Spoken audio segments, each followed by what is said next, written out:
los invito a 2 de Corintios capítulo 8. Como la mayoría sabe, estamos estudiando el Evangelio de Lucas secuencialmente, pero a partir del domingo pasado hicimos una pausa para estudiar los capítulos 8 y 9 de 2 de Corintios. Ha sido mi deseo tratar de poder hacer estos 2 capítulos en 5 sermones. Este es el segundo sermón. Y para la mañana de hoy vamos a estar en los versículos del 6 al 15. Vamos a estar en los versículos del 6 al 15.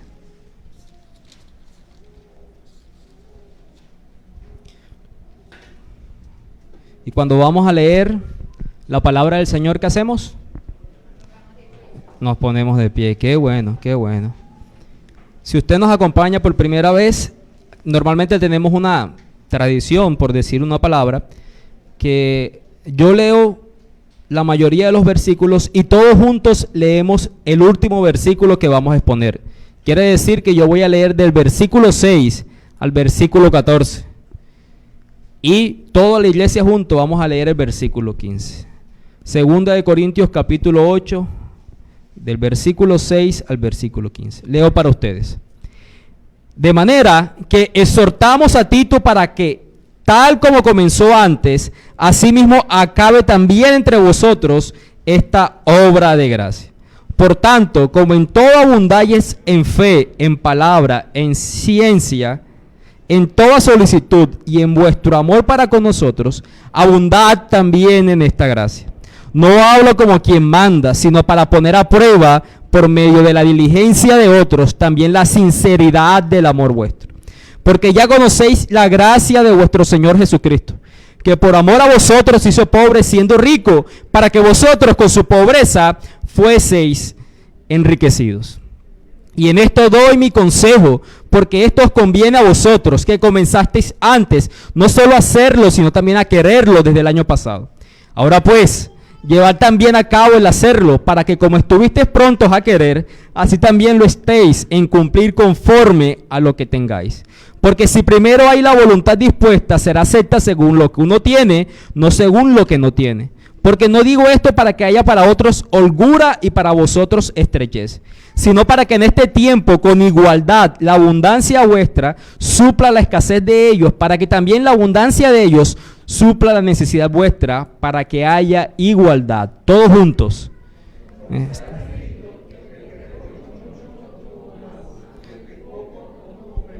Vamos a orar. Oh Dios, Señor Padre, bendito eres en tu bondad y misericordia. Bendito eres, Señor, porque nos da la oportunidad de leer tu palabra. Tú nos has llamado aquí con la firmeza de creer que tu palabra es real, Señor. Creemos que así es. Padre, Señor, gracias por la oportunidad que nos das para reunirnos en torno de ti, para celebrar tu obra, para conocer tu nombre, para engrandecer tu gloria, Señor. Pero siempre hay una limitante, Señor, y es la limitante de nuestro pecado y nuestra debilidad. Padre, muchas veces aferramos nuestro corazón a estos deseos terrenales, aún a situaciones lícitas, Señor, y quitamos los ojos de ti y de lo eterno. Queremos pedirte que tu gracia sea mayor, y lo es, Señor, para que traigas ese convencimiento en nuestros corazones acerca de este tema que estamos estudiando. También queremos orar, Señor, por la debilidad del predicador. Aquí hay una frase tan grande, unas palabras que describen la obra de Cristo, que me veo limitado con mis propias palabras para traerla a tu iglesia, Señor. Pero bendito seas, Dios. Sabemos que la efectividad de la predicación la da el Espíritu Santo y no las habilidades del predicador. Por eso oramos todos juntos, Señor, para que traigas esa luz de Cristo a las mentes que aquí se encuentran y con el poder de tu Espíritu sea aplicado a cada uno de los corazones. Señor, confiamos que esta oración es escuchada por ti, porque Cristo hizo méritos para que así sea, Padre Celestial. Bendito seas Dios. Amén y amén. Yo creo que ahí sí. Ahí sí. Vamos a dejarlo ahí. Y si no, lo dejamos solo con el micrófono para transmisión y yo lo hago sin pero yo creo que ¿se escucha mejor ahí? No completamente, pero sí mejor que antes. Tiene algo de eco. Ok. Eso no será un tropiezo para la predicación. Queridos hermanos, como les decía, hemos pausado el Evangelio de Lucas por un periodo de tiempo para estudiar estos 2 capítulos, algo que hemos llamado la teología del dar. Y este es el segundo sermón de esta serie o miniserie que estamos haciendo durante el mes de enero, la teología del dar. Y quiero solo recordar un poco del sermón pasado, tranquilos que no me va a tomar mucho tiempo, quizás unos 5 minutos, para decir en primer lugar cuáles fueron las motivaciones para hablar acerca del dar en el creyente y por qué paramos el evangelio de Lucas que hemos estado estudiando. Le decía que habían 2 motivaciones en mi corazón. Uno, normalmente en esta época veníamos de una cultura de siembras, pactos, primicias y un poco de palabras que describen actividades antibíblicas, ¿no? Y decíamos que era mi deseo poder compartir con ustedes lo que la Biblia dice acerca del verdadero dar. También decíamos, no solo se trata de actividades antibíblicas por el liderazgo de algunas congregaciones que lo que hacen es manipular y torcer las escrituras para beneficio personal, sino que también con el convencimiento que muchas veces el error proviene en la conciencia del creyente. Porque hemos reducido el dar a meter la mano al bolsillo, sacar un dinero y depositarlo en el lugar de las ofrendas. Y lo que sucedió el sermón pasado fue un claro ejemplo de que las palabras de Pablo con el ejemplo de la iglesia de Macedonia llegaran a nuestras conciencias para darnos cuenta que habíamos reducido el dar sencillamente a una obra externa. También aprendíamos por qué Pablo en este capítulo está hablando acerca de hacer una colecta, una ofrenda, recoger fondos para subsanar la pobreza de la iglesia de Jerusalén. ¿Cómo esa iglesia descrita en el capítulo 2 de Hechos y en el capítulo 4, donde se dice que ellos vendían sus propiedades y suplían las necesidades del uno con el otro y no había necesidades en medio de ella, cómo llegó a ser una iglesia pobre? Hablamos de varios asuntos, ¿no? Hablamos de lo que era vivir bajo el Imperio Romano, hablamos de lo que era ser los primeros cristianos, ¿no? Ser apartados por tus hermanos de raza, por el pueblo judío. Si tú eras comerciante, seguramente no solo te echaban de la sinagoga, ya no querían tener ningún tipo de vínculo contigo. Eso tuvo que haber afectado tus finanzas. Hablábamos también de la cantidad de huérfanos y viudas de ese momento, por guerras, por persecución en diferentes circunstancias. Entonces los fondos que hubo en el inicio se fueron acabando y Pablo, en una capacidad sabia dada por el Espíritu Santo, decide convocar una colecta para que las iglesias gentiles ayudaran a la iglesia judía y así también ir aliviando esa diferencia que siguió permaneciendo a pesar de que eran cristianos. También hablábamos de cómo fue que los macedonios llegaron a lo que Pablo describe a una gran prueba de tribulación y asimismo a una profunda pobreza.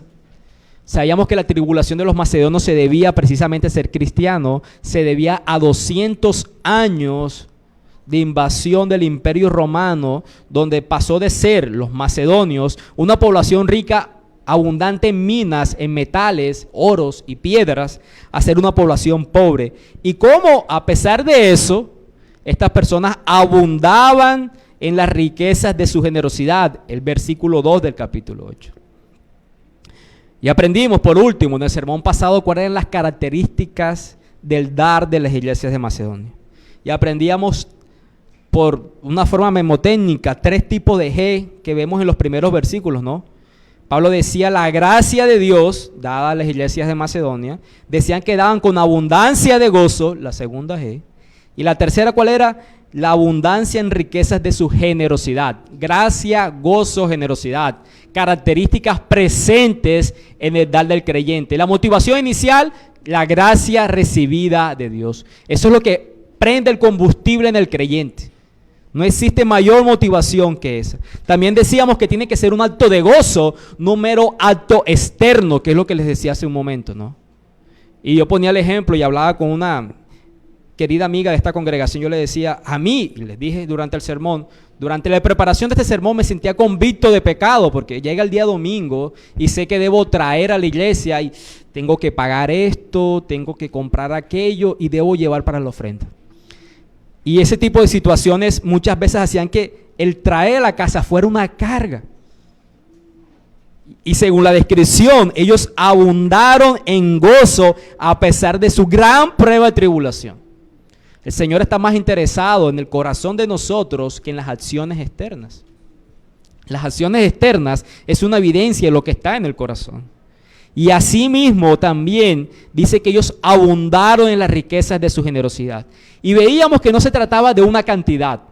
El Señor es dueño de todo. Nosotros damos de lo que Él pone en nuestras manos. Y decíamos, para entender lo que significa abundancia de generosidad, lo miramos con una palabra contraria. Y decíamos que la palabra contraria, según la RAE, la Real Academia de Lengua Española, contrario antónimo a generosidad o liberalidad, es ¿cuál? Tacañería.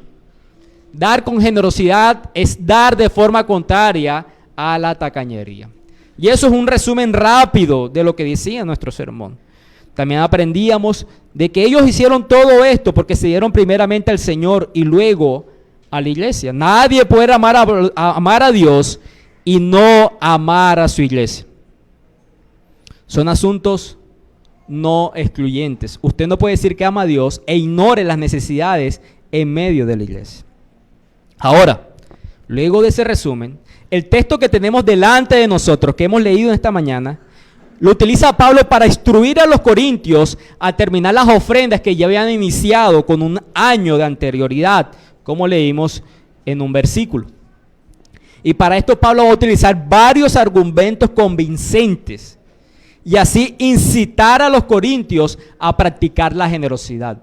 Lo que vemos aquí, lo que quiero exponerles a ustedes son los argumentos que Pablo utiliza para llegar a la conciencia de los corintios y así motivar, animar, incitar a ellos a practicar la generosidad y suplir las necesidades de pobreza en la iglesia de Jerusalén.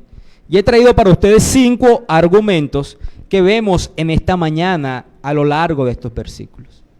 Nuestro primer argumento sería considerar los dones recibidos. Pablo, en el versículo 6 y versículo 7, hace una descripción de los dones que la iglesia de Corintios había recibido. Pero primero nos dice que ha exhortado a Tito, lo ha instruido para que así como había iniciado antes, termine esa obra de gracia que había hecho en medio de los corintios. ¿Qué es lo que había iniciado antes? Una colecta. Tito había visitado la iglesia de Corintios, luego que Pablo había servido en esta localidad por 18 meses y había plantado la obra. Había visitado para dar cuentas a Pablo cómo se llevan estas circunstancias. Y Tito lleva este mensaje de la necesidad en Jerusalén de pobreza. Y inicia esta recolección de fondos que es narrada en 1 Corintios, en el capítulo 16. Y dice que en ese capítulo, 1 Corintios capítulo 16, dice: quiero una ofrenda cada domingo, cada primer día de la semana. Fue las palabras de Pablo expresadas por Tito. Y de esta forma aparten el dinero para que cuando yo vaya no se genere un caos y tener que hacer algo muy grande para reunir este tipo de ofrendas. Era recolectar en el primer día de la semana, el día domingo, cuando la iglesia se reunía, domingo tras domingo, por un año, para que cuando Pablo los visitara, si fuera posible, ir personalmente a recoger esas ofrendas y llevarlas a la iglesia de Jerusalén. Sin embargo, como vemos en este texto, Pablo está diciendo que esa ofrenda se paró por un tiempo. Por eso dice que exhorta a Tito para que termine lo que habían empezado. ¿Y qué fue lo que llevó a esta iglesia a parar las ofrendas? ¿Qué fue lo que sucedió? Bueno, no lo sabemos. Seguramente aquella desinformación dada por falsos apóstoles, hablando en contra del apóstol Pablo, que es algo que Pablo refuta en sus cartas, había llevado a la iglesia de Corintio a parar en el dar. Un liderazgo puesto en duda o un liderazgo fallido muchas veces hace que las iglesias frenen sus ofrendas, ¿no? Eso pasa en cualquier ámbito. ¿Para qué voy a dar esto si miren qué se lo gasta? Eso tiende a pasar muchísimas veces. Pero lo más maravilloso es que Pablo llama a esto, el accionar de Tito, una obra de gracia, ¿no? Él dice en el versículo 6, termina lo que empezaste, y lo que empezaste es una obra de gracia. Y como mencionamos en el sermón pasado, el origen del dar en el creyente se halla en la gracia recibida de Dios. Pablo les dice aquí, están mostrando la gracia de Dios a estos pobres santos. Es un llamado de Dios el dar en el creyente. Por lo tanto, su gracia respaldará la obediencia del creyente. Dios nos convoca a dar y Él nos da de su gracia para suplir ese llamado. El dar empieza en el creyente. Usted da y Dios le sigue dando de su gracia para que usted siga dando. Por eso, desde el inicio, Pablo pone el contexto del dar en la gracia de Dios recibida. No es por méritos propios que usted pueda dar para algo. Es un dar de Dios. El mayor ejemplo, o una ilustración, no el mayor ejemplo, solamente una ilustración lo utilizamos en el sermón pasado, ¿no? Cuando David convoca a la nación para dar voluntariamente y así Salomón pueda llevar a cabo la obra del templo, ¿no? Y David dice, de lo que tú has dado en nuestras manos, nosotros te hemos dado para esta obra a la que tú nos has llamado. Y de eso se trata la obra de gracia. Dar por gracia lo que recibimos por gracia. Y cuando Pablo y Tito les enseñaban a los corintios la gracia de dar, no los estaban empobreciendo. La mentalidad de ellos no era llevarlos a la pobreza, más bien los estaba enriqueciendo con gracia sobre gracia. Y el primer argumento entonces que Pablo empieza a desarrollar a partir del versículo 7 es los dones que ellos recibieron. Pablo primero los llevó a considerar el ejemplo de los macedonios, sermón pasado. Miren cómo los macedonios han hecho a pesar de sus circunstancias. Pero no se quedó solamente en eso. Ahora Pablo le dice, ustedes han recibido unos dones, ¿no? Pablo llama aquí a esos dones fe, palabra, ciencia, solicitud, amor. Ahora también abunden en el don de la gracia, en el don de dar. Lo que Pablo está diciendo es que así como poseen unas virtudes cristianas, virtudes dadas por Dios a través de su Espíritu, que esta virtud de dar también sea evidente en ustedes. El dar no se trata de algo mecánico, no es ir en contra del corazón. Este tipo de entrega está en perfecta armonía con las otras virtudes que Dios nos concede por medio de su Espíritu Santo.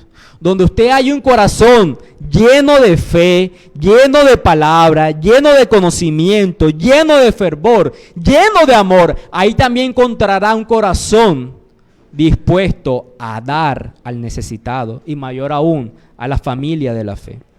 Esto es una combinación, es como una cadena, un eslabón unido a otro eslabón. Una cadena me refiero a una prenda. Nadie puede decir yo tengo fe, tengo amor, tengo conocimiento y que su vida no sea una característica en dar. Porque un atributo de esto no excluye al otro. Pablo les da un elogio. En todo abundáis. Eso es un elogio. Y es muy parecido a lo que Pablo les había dicho en la primera carta, en el capítulo 1, en los versículos 4 y 5. Pablo les había dicho, doy gracias a Dios siempre por vosotros, por la gracia de Dios que os fue dada en Cristo Jesús. ¿Vieron? Cuando Cristo viene a morar en el creyente, Él trae de su gracia. Porque en todas las cosas fuisteis enriquecidos en Él, en toda palabra y en toda ciencia. La fe es un don, el conocimiento de Él es un don, tener pasión por Él es un don, tener amor por Él es un don, es un regalo que fue añadido cuando Cristo se le fue dado a ellos. Y lo que Pablo está diciendo es, y empieza por la fe, ¿no? Pablo menciona primero la fe porque la fe es la raíz de todas las cosas. Sin fe es imposible agradar a Dios. Luego dice que ellos también abundaron en palabra. ¿Qué es eso? Abundaron en doctrina, en la sana doctrina, en la doctrina de Cristo. Luego añade ciencia, es decir, entendimiento. Es saber cómo se aplica esa doctrina adquirida. Luego dice solicitud, que significa vigor, diligencia. Hacer las cosas con diligencia. Añade amor. Y es un amor hacia sus ministros, porque Pablo dice, y en vuestro amor para con nosotros, ellos tenían amor hacia su liderazgo, hacia el liderazgo de esta iglesia. A todas estas cosas buenas, el apóstol desea que añadan también esta gracia, la de dar, para que sean generosos con los pobres, en particular con la iglesia de Jerusalén, donde se ha hallado tanto bien, fe, conocimiento, doctrina, fervor, se debería encontrar aún más bien, y en este caso, el de dar. La generosidad va junto con las demás características cristianas. Si tú dices que conoces a Cristo, si tú dices que tienes fe en Cristo, si tú que dices que tú eres solícito, eres fervoroso para actuar en el nombre de Cristo, pero tu vida de generosidad es puesta en duda en favor del otro, deberíamos cuestionar los otros atributos. O deberías cuestionarte a nivel personal los otros atributos. Todo lo que recibes es por gracia. Si tienes a Cristo en tu corazón, fue dado por gracia, no hubo méritos en ti, ¿no? De eso es la salvación. La salvación no es por méritos propios, no es por obra, es por gracia. Y luego de dar este argumento, ustedes abundan en estas características, abunden también en el dar. El creyente es una combinación de todos esos atributos. Pablo da otro argumento que se halla en el versículo 8. Dar prueba a tu amor. Dar prueba a tu amor, ¿no? Versículo 8, Pablo dice, yo no les doy como quien manda, sino para poner a prueba. ¿Poner a prueba qué? La sinceridad del amor vuestro. El otro argumento que Pablo da para incitar la generosidad en los corintios es que el dar prueba el amor. Pero Pablo inicia este versículo con una aclaratoria. Yo no hablo como quien manda. Después de 7 versículos les está diciendo, mi llamado o este llamado a la generosidad no es una orden mía, no es por imposición. El dar en el creyente nunca es por obligación. Les está diciendo, no te estoy ordenando, pero te estoy diciendo que demuestres tu amor. Yo no te lo impongo, pero te digo, demuestra tu amor. Y compara ese amor con la diligencia de otros, en este caso de los macedonios, quienes habían dado, según el versículo 3, con agrado, conforme a su fuerza, es decir, por voluntad. ¿Cómo van a dar ustedes? Porque yo soy el líder espiritual de ustedes y por eso van a dar, porque he llegado yo, apóstol de Cristo, y les he dicho, deben dar, y ustedes van a responder en una obediencia ciega. Los macedonios no hicieron así. Ellos dieron por agrado, por voluntad, por evidencia del amor. Es lo que Pablo les está diciendo. Mis hermanos, el dar en el creyente comprueba nuestro nivel del amor. Nosotros podemos dar sin amar, pero no podemos amar sin dar. Nosotros podemos dar sin amar. Usted paga impuestos y usted no ama dar impuestos. Gracias a Dios la Biblia no dice ama pagar impuestos, en ninguna parte lo dice, pague sus impuestos. Y eso está dentro del sometimiento a las autoridades civiles. Pero Dios no nos instruyó, gracias a Dios, gracias a Él, a que amáramos hacerlo. Muchos de nosotros sabemos qué sucede con esto y lo hacemos en una obediencia amorosa al Señor, pero no en un acto de obediencia a pagar las multas de tránsito o a pagar los impuestos dados, a cualquier tipo de circunstancia que usted podía considerar, oye, pero déjame pasar una. Pero también es cierto que si usted ama, usted va a dar. Tú no puedes amar sin dar. Es la centralidad del evangelio, ¿no? Tanto amó Dios que dio a su unigénito Hijo para que todo aquel que crea no se pierda, sino que tenga vida eterna. Una relación entre el amar y el dar en el evangelio.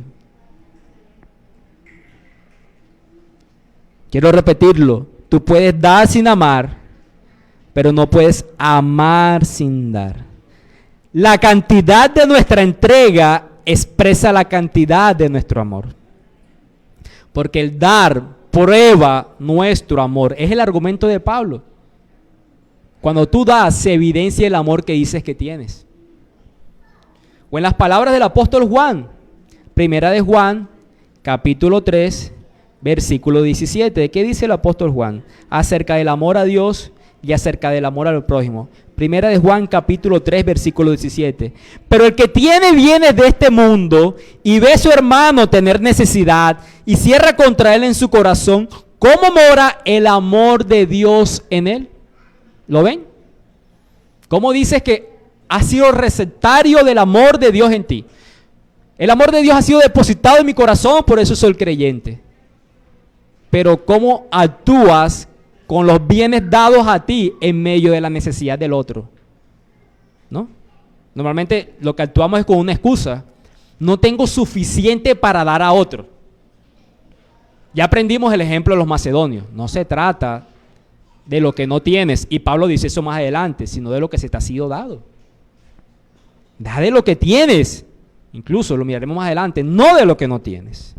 Pero el punto aquí y el argumento de Pablo entonces es que cuando damos, probamos el amor del que hemos sido beneficiados, el amor de nuestro Señor. Nuestro tercer argumento, versículo 9, la gracia de nuestro Señor Jesucristo. Cuando inicié el sermón pasado les decía que era un reto para mí intentar hacer esta miniserie de los 2 capítulos en 5 sermones, porque hay tanta riqueza en la palabra del Señor que pudiéramos llevarnos más tiempo. Y el ejemplo más claro para mí es este versículo 9. Siendo honesto con ustedes, este versículo es sencillamente un solo sermón o una serie de sermones. Quiero leerlo, el versículo 9. Porque ya conocéis la gracia de nuestro Señor Jesucristo, que por amor a vosotros se hizo pobre, siendo rico, para que vosotros con su pobreza fueseis enriquecidos. Porque ya conocéis la gracia de nuestro Señor Jesucristo, que por amor a vosotros se hizo pobre, siendo rico, para que vosotros con su pobreza fueseis enriquecidos. ¿Qué está diciendo Pablo? Pablo está diciendo, mira, yo no les tengo que dar un mandato a ustedes. Solamente tengo que mostrarles el ejemplo del amor de Cristo. ¿No? Pablo está diciendo, solamente tengo que mostrar el ejemplo del amor de Cristo, de cómo Cristo los ha amado. Y hago aquí un paréntesis. Aunque en el ministerio solamente llevo 2 años, mis hermanos saben que nunca ha sido dado a asignar funciones dentro de la iglesia por imposición. A ti te toca hacer esto. No está mal en delegar, y eso está bien, eso da orden. Pero jamás he sido decirle a la persona, haces esto. Hermano, si usted no es motivado por la gracia de Dios en Cristo Jesús, en su muerte sustitutiva, a usted no lo mueve nada. Precisamente, Él quita la dureza de su corazón, que es una roca, y le da uno de carne y siembra su propio espíritu. Yo siempre espero y hago lo humanamente posible a mi alcance y oro para que el esfuerzo de mostrar el evangelio en ustedes sea el impulso que ustedes necesitan para vivir y para servir en esta iglesia local. Es más, veo ese ejemplo de Pablo, mi mentor, en el ejemplo de su mentor, el Señor Jesucristo. Luego de lavar los pies a los apóstoles, el Señor Jesucristo les hizo una pregunta a ellos. Les dice, ¿entienden mis palabras? Antes de decirle, hagan como yo hice con ustedes, Él les dice, ¿entienden mis palabras? Que yo he sido mayor que ustedes, pero me he hecho menor, un siervo para ustedes. Y con eso en mente, y preguntándole, ¿comprenden el evangelio? Entonces que sea así entre ustedes. Y eso es lo que Pablo está diciendo aquí. Los mejores argumentos a favor de los deberes cristianos son los que se toman del amor de Cristo que nos constriñe. El ejemplo de las iglesias de Macedonia, que era un buen ejemplo para imitar, que los corintios debían imitar, no es comparado con el ejemplo superior de nuestro Señor Jesucristo, que tiene una influencia mayor en el corazón del creyente. Lo que los corintios hicieron en su prueba y tribulación, en su profunda pobreza, en decir a Pablo, Pablo, queremos participar, te rogamos que nos dejes participar, y que nos llevó un peso a nuestra conciencia el domingo pasado, no se debe comparar a las palabras de Pablo en este versículo. Y aquí podemos este versículo verlo en 3 pequeños puntos: la riqueza de nuestro Señor, la pobreza de nuestro Señor y la riqueza nuestra en Él. Pablo dice que nuestro Señor era rico, que se hizo pobre, nuestro Señor Jesucristo siendo rico. ¿Y estaría Pablo aquí hablando de alguna riqueza material? Por supuesto que no. A pesar de que algunos enseñan de que Jesús encarnado fue una persona rica. No es así. Eso es una enseñanza antibíblica. Un líder de una congregación en Cartagena, apellido Arrázola, decía una vez en una enseñanza: Jesús fue un hombre rico, rico. Cuando lo fueron a crucificar, la túnica era la túnica de los reyes, y por eso echaron suertes sobre esa túnica para ver de quién se quedaba con esa, porque el material de la túnica era un material de sumo precio, porque él era un hombre rico. Bueno, el Salmo 22, un salmo profético, mesiánico, nos instruye como una evidencia de su labor mesiánica, que sobre sus ropas echarían suerte. La vida de Cristo más bien fue marcada por lo contrario, ¿no? Siempre escasez, donde nació, en un pesebre, en las condiciones en las que vivió, no teniendo donde reposar su cabeza. Pero el argumento que Pablo está diciendo aquí no tiene que ver con las riquezas materiales. Lo que Pablo está hablando aquí se refiere a su gloria eterna. Se está hablando de la eternidad de Cristo, de su preexistencia. Él tenía una posición de riqueza antes de tener una posición de pobreza. Y su posición de pobreza fue evidente para nosotros cuando se encarnó. Quiere decir que antes de ser encarnado ya existía siendo rico. Cristo es miembro de la eternidad. Jesús es eterno. Jesús es Dios. Y como Dios, Él es tan rico como Él. Dios es dueño de todo. Él es dueño del universo y todo lo que hay en Él. Él es dueño de todo poder, toda autoridad, toda gloria y todo honor y toda majestad. La riqueza de nuestro Señor Jesucristo está más allá de nuestra comprensión. Por eso tendremos la vida eterna, como decíamos al inicio, para conocerlo a Él. Me encantan estas palabras del teólogo Charles Hodge. Dice: todas las cosas fueron creadas por Él y para Él, y en Él subsisten todas las cosas. Él es el objeto de adoración de todas las criaturas inteligentes, incluso de las más elevadas. A todos se les ordena postrarse ante Él. Él es el objeto de todos los sentimientos religiosos de reverencia, amor, fe y devoción. Él requirió que el hombre lo honrara como honraron al Padre, que ejerciera en Él la misma fe que tienen en Dios. Fin de la cita. Él es rico en el sentido de que Él es Dios. Y he ahí la riqueza de nuestro Señor Jesucristo. Él es Dios. Ahora, la pobreza de nuestro Señor.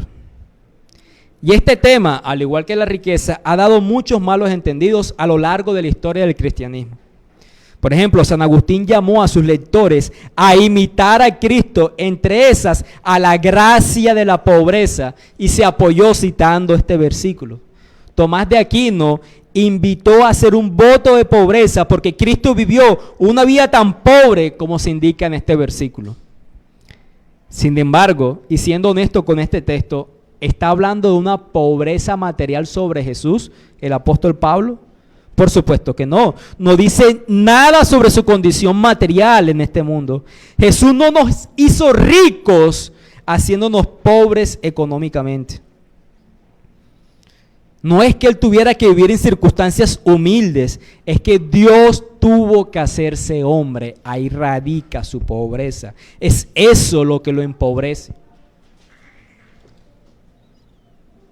Mis hermanos, no hay salvación a través de sacrificios económicos de Jesús, ¿no? No fueron sus sacrificios económicos lo que significó para nosotros la salvación en Él. Y quizás la mejor forma de entender esa pobreza la podemos mirar en Filipenses, ¿no? Filipenses capítulo 2, apoyándonos en el teólogo Pablo, inspirado por el Espíritu Santo, que nos describe y nos indica cuál fue ese estado de pobreza. Miren, por ejemplo, el versículo 6, Filipenses capítulo 2, versículo 6.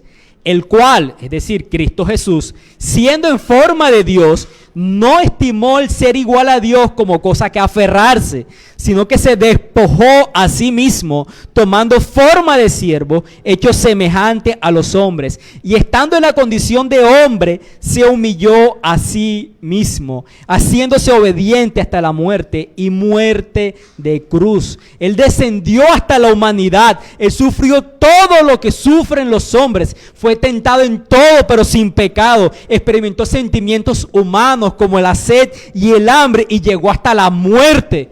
¿Y todo por qué? Versículo 9 nos dice, por amor a nosotros. Por amor. Por amor se hizo pobre.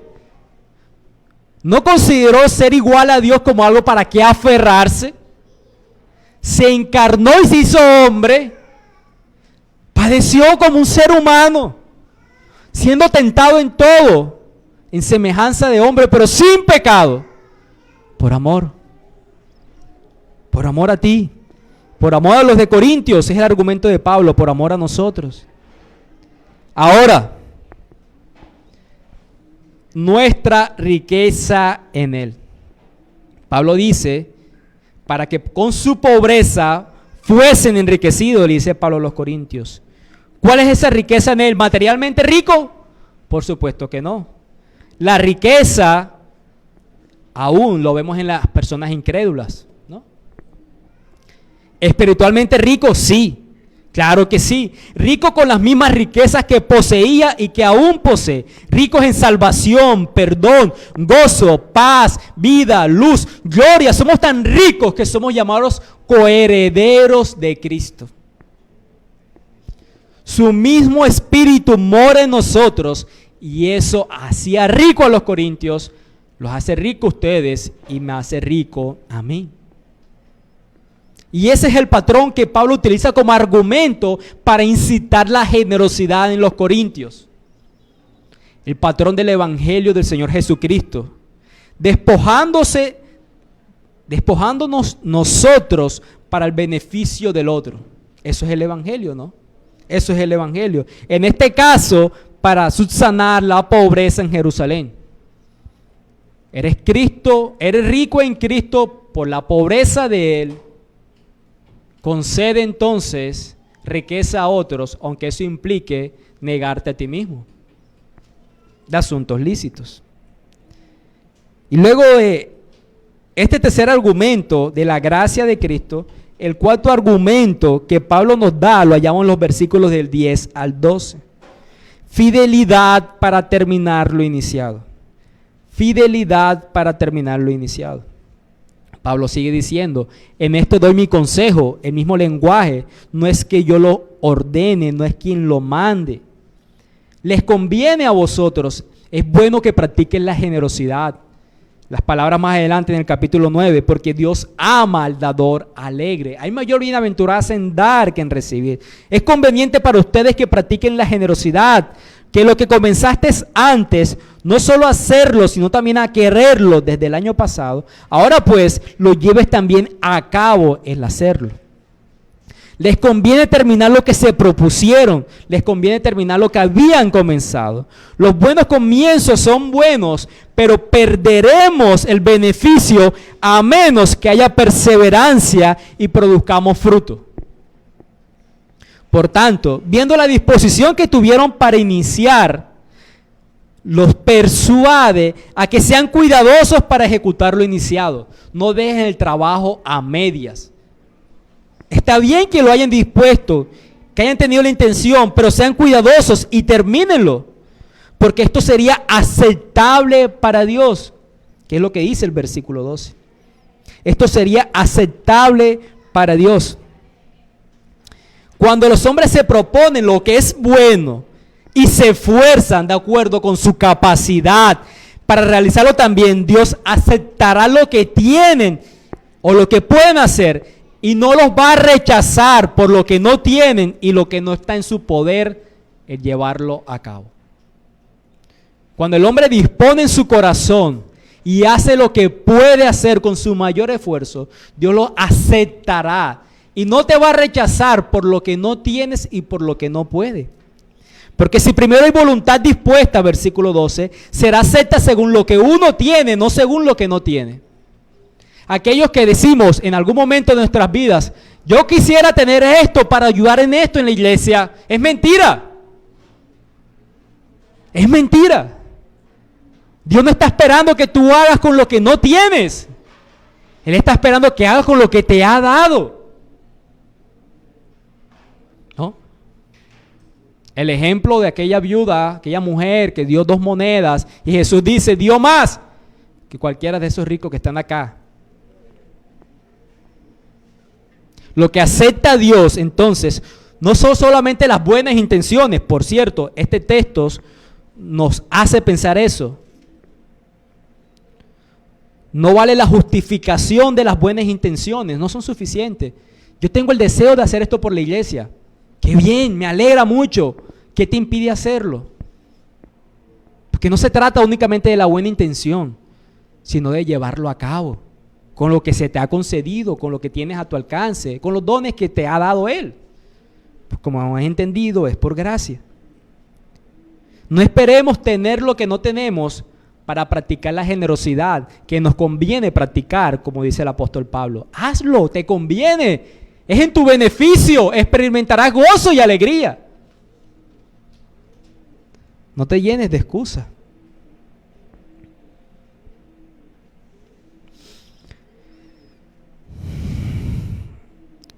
Al mismo tiempo, cuando nos dice, hazlo con lo que tienes, me lleva a estar en acuerdo con Pablo y en desacuerdo con aquellos que en las iglesias utilizan datáfonos para recibir ofrendas con tarjeta de crédito.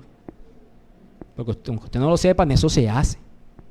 No está mal los recursos tecnológicos, las cuentas bancarias.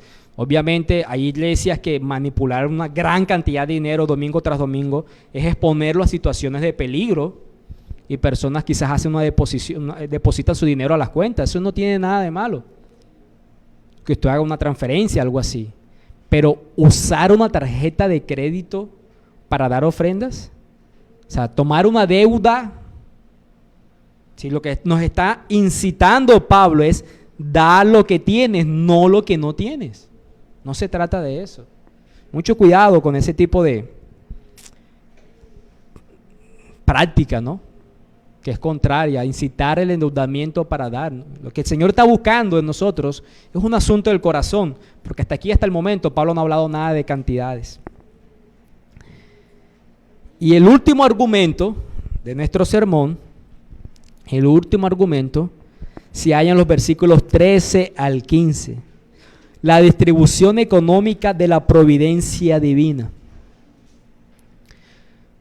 Si leemos, y permítanme leer los versículos 13 y 14, porque no digo esto para que haya para otros holgura y para vosotros estrechez, sino para que en este tiempo con igualdad la abundancia vuestra supla la escasez de ellos, para que también la abundancia de ellos supla la necesidad vuestra, para que haya igualdad. La idea sería, en estos 2 versículos, que por la soberanía de Dios, Él da a algunos de las cosas buenas de este mundo en abundancia y a otros le da menos. Y que con ese designio, lo que tienen mayor abundancia, pueden suplir la necesidad de los que no tienen. Es crear un escenario adecuado para practicar la generosidad. Dios da a unos más, Dios da a otros menos, y de esta forma practiquemos la generosidad, experimentemos la bienaventuranza de dar más, de dar es mejor que recibir. Es dar lugar a la generosidad. Y no se trata de enriquecer a unos a expensas de hacer pobres a otros. comunismo, socialismo. No se trata de eso. Pablo dice, no se trata de que haya para unos holgura y para vosotros estrechez. Hagamos rico al que no tiene, quitándole al que sí tiene. No se trata de eso. Se trata de tener cuidado de todos. Es la voluntad de Dios que seamos generosos mutuamente. Y de esta forma habrá una especie de igualdad, es la palabra que utiliza el versículo 14, 2 veces. Para que en este tiempo con igualdad, y al final del versículo, para que haya igualdad. Y qué difícil es utilizar la palabra igualdad desde un púlpito de predicación cristiana. Porque las ideas económicas, socialistas y de izquierda, fundadas por personajes como Karl Marx, nos ha llevado a ver una igualdad en sus propios conceptos, contrario a lo que la Biblia dice. Entonces, cuando predicamos desde igualdad desde el púlpito, creemos que estamos hablando de lo que políticamente se conoce como igualdad o en contextos políticos. Me gusta una palabra que utiliza el pastor MacArthur y dice, pudiéramos decir quizás equilibrio entre las personas. Existe un equilibrio entre el que tiene y el que no tiene. Y el argumento que Pablo está diciendo aquí es, las finanzas son mutables, las finanzas cambian. El que tiene hoy es posible que mañana no tenga. Qué bueno que el que tenga pueda suplir al que no tiene y el día de mañana el que no tiene tenga y pueda suplir al que tuvo primero. ¿Se entendió el trabalengua? Damos a los que no tienen y es posible que cuando no tengamos, los que sí tienen suplan nuestras necesidades. Más adelante Pablo habla de eso de sembrar y cosechar en el capítulo 9. De eso se trata. No se trata de quitar la riqueza a los ricos. Miren, por ejemplo, 1 Timoteo capítulo 6. 1 Timoteo capítulo 6, versículo 17. 1 Timoteo capítulo 6, versículo 17. Pablo, hablando a los ricos, dice lo siguiente: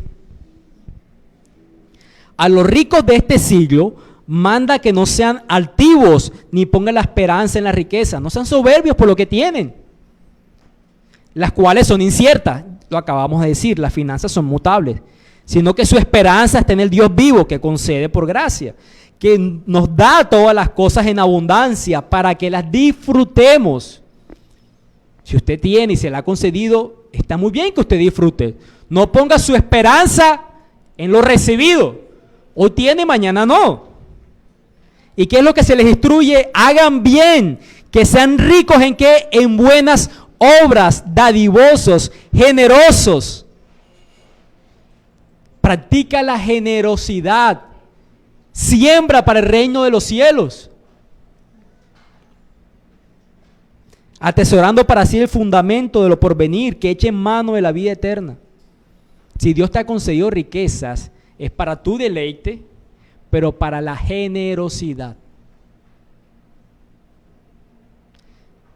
Si la evidencia, esto es parafraseando unas palabras del pastor John Piper, él dice algo así: si la evidencia de tu crecimiento monetario en la providencia de Dios es que tienes más para gastar en ti y no para ser dadivoso con los demás, lo que has hecho tú es atesorar las riquezas y abandonar a Dios. Si es evidente en ti que tú has crecido financieramente, pues como se dice en este texto, por lo que Dios concede en abundancia, y si es evidente cómo lo gastas en ti y no en dar generosamente y ser dadivoso, lo que has hecho es confiar en las riquezas y alejar a Dios. Dios no busca hacer pobre a los ricos, aunque muchas veces el dar implique abstenerse de un beneficio lícito. Fue lo que hizo la viuda pobre cuando dio sus 2 monedas. Dio todo lo que tenía ese día no comió. ¿Por qué? Por dar para el Señor. No toda su vida, ese día se abstuvo de algo lícito.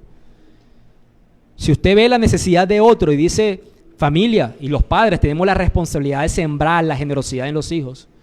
Hijo, mira, había para esto que era para nosotros, pero pero hay esta necesidad. Como familia, hagámoslos, ayudémoslos al que no tiene. Tú no es que no tengas, te íbamos a dar algo que ya tienes, pero nuevo. Démoselo al que no tiene. Es esa práctica, eso es una ilustración. Y Pablo termina dando una ilustración del Antiguo Testamento en el versículo 15, como está escrito. ¿Escrito dónde? En Éxodo 16. El que recogió mucho no tuvo más, y el que poco no tuvo menos. ¿Y qué vemos en Éxodo 16? ¿Recuerdan el maná? ¿Recuerdan cuando ellos estaban siendo sostenidos por Dios en el desierto? Vayamos a Éxodo 16 un momento, para ver la ilustración con la que Pablo termina.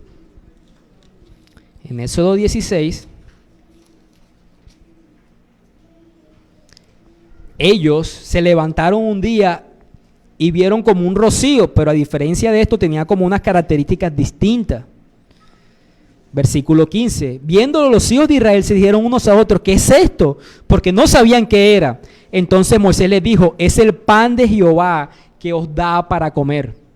Es el pan de Jehová que nos da para comer. Esto es lo que Jehová ha mandado, recoger de él cada uno según lo que pudiere comer. Un gomer por cabeza, un gomer es una medida. Conforme al número de vuestras personas, tomaréis cada uno para lo que están en su tienda. Iba alguien, recogía para él y para su casa una medida que era un gomer. Así lo hicieron los hijos de Israel, lo hicieron así y recogieron unos más y otros menos. ¿Por qué? Bueno, es algo natural. No todos tienen la misma capacidad de trabajo, no todos tenían la misma edad, la misma fortaleza. Algunos podían coger más, otros podían coger menos. Al mismo tiempo, algunos pensaban en el mañana, tenemos hambre, esto lo estamos viendo hoy. Yo no sé si mañana volvamos a tener comida. Mejor me aseguro y me llevo de más. Y versículo 18, y lo medían por gomer, y no sobró al que había recogido mucho, ni faltó al que había recogido poco. Cada uno recogió conforme a lo que había de comer. La idea, Dios concede a unos más, a otros menos, y todos son suplidos. De eso se trata las finanzas. En medio de la grey del Señor, a uno les da de más, a otros les da de menos. Muchas veces los que tienen menos también son por sus propias decisiones erróneas financieras. Pero el punto es lo que Dios provee para que las necesidades básicas como el alimento sean subsanadas. Nuestro diácono hablaba de ese ministerio cultivando un corazón generoso, donde reunimos alimentos para suplir necesidades. Pero es muy claro, como decía el texto, que esas necesidades suplidas no son para promover una cultura de beneficios sin trabajar, ¿no? La palabra que utilizamos en el contexto político es los bonos, lo que normalmente se reclaman, los subsidios.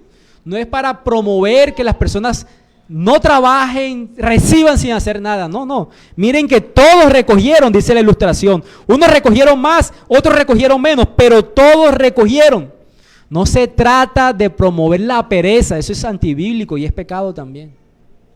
Se trata de que por diferentes circunstancias, unos tienen más, otros tienen menos, y deberíamos practicar la generosidad y aliviar las necesidades de algunos de ellos.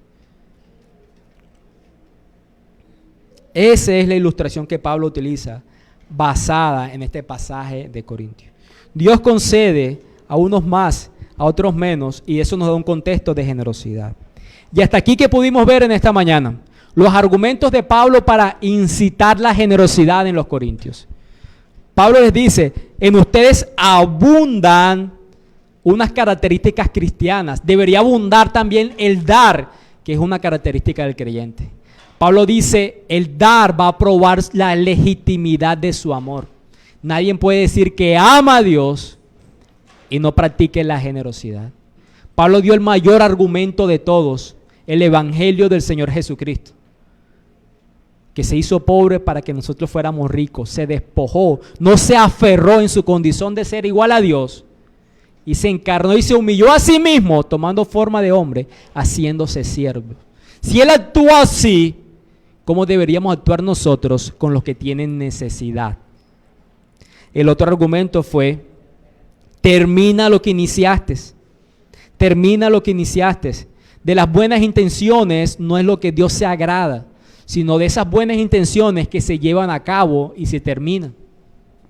Y el último argumento fue, la providencia divina de Dios le da a unos más y a otros menos. Y podemos dar de lo que se nos concede.